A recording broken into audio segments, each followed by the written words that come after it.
I'm Jane King at the NASDAQ market site. Bad news for one sports apparel company is good news for another.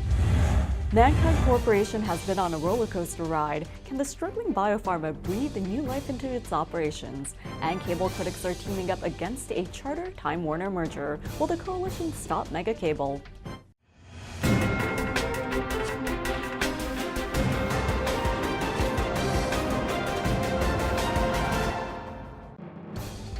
Welcome to Small Cap Nation. I'm Jane King at the NASDAQ market site in Times Square. Shares of Dick's Sporting Goods rose 5% as analysts identified the athletic goods store as a key beneficiary of its biggest competitor's elevated financial woes. Amid speculation that Sports Authority could be preparing to close up to 200 of its roughly 450 stores, Stern AG analyst Sam Poser told investors 23% of Dick's 600-plus locations are located in the immediate vicinity of a Sports Authority shop. When combining that with Poser's estimate for the number of store closings, that would amount to a $238 million windfall for Dick's. Nexstar Broadcasting Group says it's increasing its dividend by 26% to 24 cents per share beginning with the first quarter of this year. The dividend is payable on February 26th to the shareholders of record as of February 12th. This is the third consecutive annual cash dividend increase, according to the chief executive of the company. Nexstar shares, though, are down almost 8% for the past 12 months, while the NASDAQ overall is down 6% for the same period. Well, a $5 billion 10-year program that will reshape the way New York invests in clean energy has been approved by the state's Public Service Commission. The new plan will focus less on upfront costs of installing clean energy and instead look to overcome broader market barriers to widespread adoption of clean energy alternatives. The goal is to encourage smaller renewable energy companies to come to New York and set up shop. Huntington Bank shares posted a 10% increase in profit as the bank saw a boost in lending in 2015. The bank reported net income of $693 million for the year. That was up 10% from 2014. The bank reported a 7% increase in loans and leases for the year. Well, lots of small cap companies making news today. Here's a look in today's small cap wrap. Legg Mason has signed 3 new deals in less than 24 hours in a continuing bid to bolster its stable of money management businesses. Sotheby's says it is suspending its quarterly dividend. 8x8 revenue beat estimates. Cardiovascular systems revenue missed estimates. Digi International sees earnings trailing expectations. Galena Pharmaceuticals says its Nuvax treatment does indicate acceptable potential for enrollment. Hain Celestial's accounting chief resigned. Synergy increased the size of its secondary offering. And Xenoport is said to be exploring a sale, according to Reuters. Well, RadioShack's CEO has quit after less than a year on the job. Ron Garriquez is departing to pursue other interests.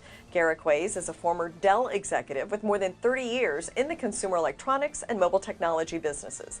He took RadioShack's top post in April. Standard General, a New York hedge fund that bought RadioShack stores after the company declared bankruptcy last year, brought Garriquez on to reinvigorate the brand. And Stem Cells, which is pushing a potential spinal cord injury treatment through mid-stage treatment, paid the former CEO, Martin McGlynn, more than $1 million as he resigned from the company this month. The severance package heft isn't unusual in the biotech industry, where exiting executives can get 8-figure payouts and merger deals and other corner office jobs have netted departing CEOs more than $100 million. But the stem cell payout comes as the company lays off employees and has rung up a deficit of nearly $450 million without moving a drug through the 3-phase drug approval process. Well, it's been a roller coaster ride for global equity markets this week. One biopharma stock has seen choppy trading in the past session, not to mention past week and month. Mannkind is down over 50% in the past 30 days. Now, what's behind the recent whipsaw action?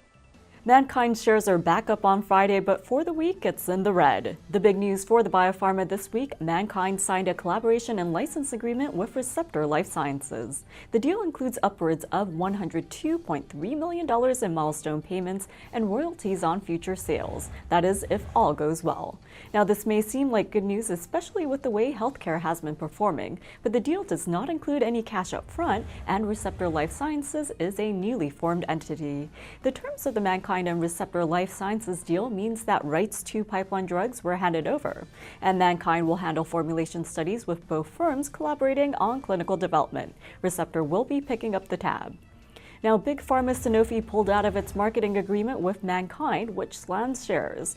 If we look at the one-month chart, you can see the sharp dip on January 5th. Prices of the company fell as the licensing deal of the company and Sanofi-Aventis was terminated.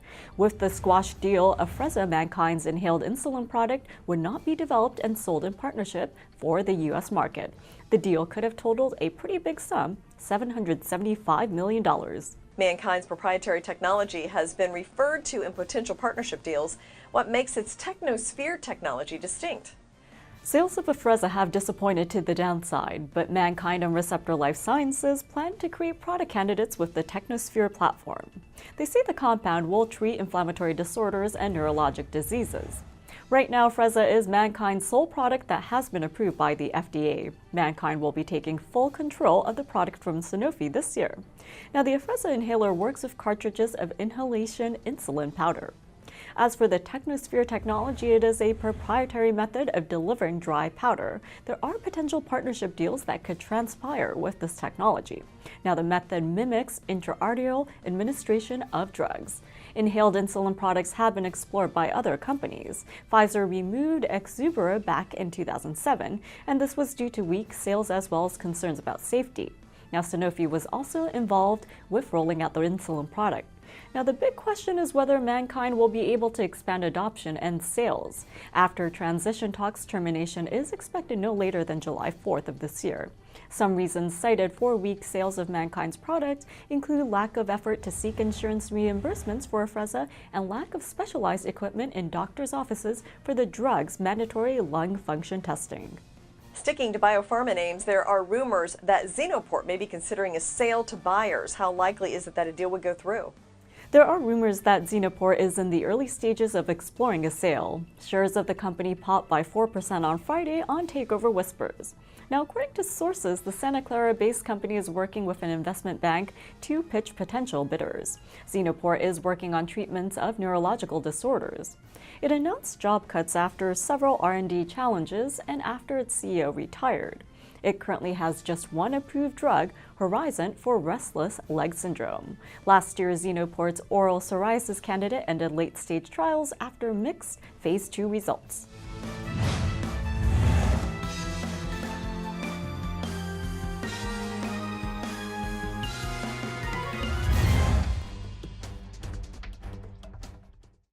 Guys, I got the jerseys. El Nino. Aquí. Spray Dan. Oh, yeah. Don Ovan. Think that's me? You guy. It's $40. Can you cover that? I'll send it to you right now. Done. Okay, got it. So hat-trick Rick, he's the best player on our team. You get the ball, you give it to him. Great. Rick. On your phone, online, on the go, Wells Fargo makes it easy to get banking done. All right, Don, you're on. Nope, just kidding. Doug, you've been staring at that for a while, huh?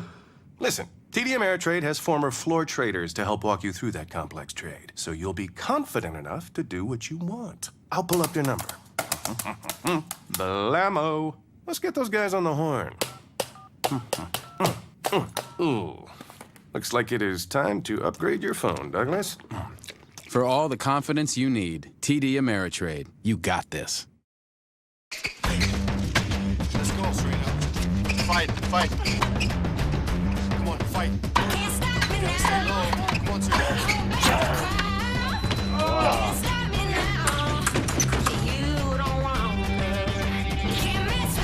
Back to the top. Here we go. 2, 4, 5, 6. Whoa, stop. Let's go back. 1, 2.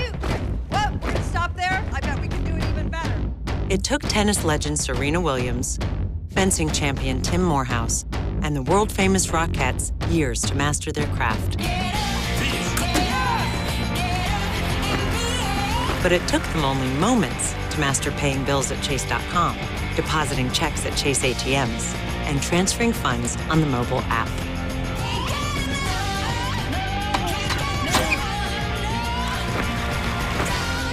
Technology designed for you, so you can easily master the way you bank. Critics of cable are getting together to fight Charter's attempts to buy Time Warner Cable. Who are the unlikely allies behind the Stop Mega Cable coalition? The group includes some unlikely members. The Stop Mega Cable Coalition is made up of a 17-member alliance and includes media names, consumer advocacy groups, and telecom firms. Dish Network is part of the alliance, with trade groups also part of the mix. Cincinnati Bell, U.S. Telecom, and Fairpoint Communications are members. The coalition aims to stop the Charter-Time Warner cable merger from going through. It also aims to raise awareness about the threats associated with the merger. It cites threats to streaming services, programmers, and consumers. And it calls for thorough investigations by federal regulators. The Charter-Time Warner cable merger would create the second largest U.S. cable provider, with federal and state regulators reviewing the deal. What are the concerns about data speeds and bandwidth? Charter Communications seeks approval for its $67 billion takeover of Time Warner Cable and Bright House Networks. Charter has strong incentive to agree to the conditions. Time Warner would receive a breakup fee of up to $2 billion if this transaction falls apart. But if approved, the proposed merger would create a new force in the broadband market, and the company would rank as the country's second largest broadband provider behind Comcast. There are concerns that the proposed merger could restrict television networks from selling their content through standalone streaming services. And if data caps are enforced, this could affect products such as Sling TV. Basically, a duopoly in the broadband market could raise costs for consumers and restrict innovative programming options. It's no secret that there are so many options for video on the internet, and consumers are seeking cheaper options for cable on demand. What's behind Time Warner Cable's trial of broadband channel bundles? Time Warner is testing a streaming TV option with channel bundles and a free Roku. The company has been trying out its extension of the TWC TV app. Now, its bundle includes a free Roku 3 and a limited assortment of channels streamed via broadband. With the trial, customers have the choice of bundles at 3 different price points that offer several tiers of channel bundles. Now, the company emphasizes that this is not an over-the-top product or streaming service, and that most content will be available only in the subscriber's home. The Time Warner Cable CEO said that the service is aimed first at eliminating the cable box and not at turning cord cutters into cable customers. Comcast and Dish Networks are also tapping into the video streaming market. Comcast is launching a $15 a month internet TV service called Stream. Meanwhile, Dish launched its Sling TV last year that offers a limited selection of channels.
Everyone works hard for a reason. Working together, we can help you prepare financially for when 2 becomes 3.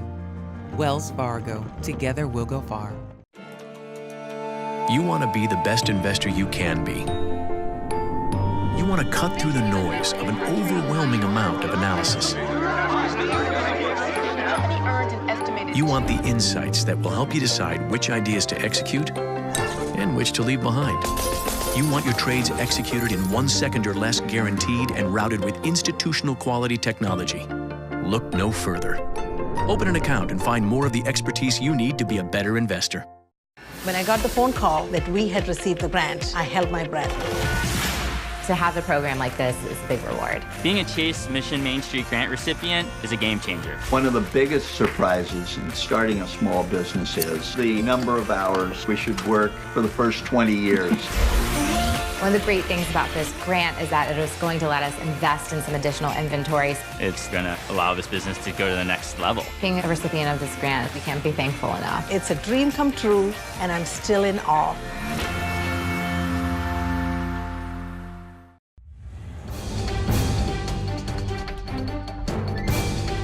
Well, Well, lots of activity in today's buy, sell, hold action. Aero Electronics was upgraded at Longbow Research.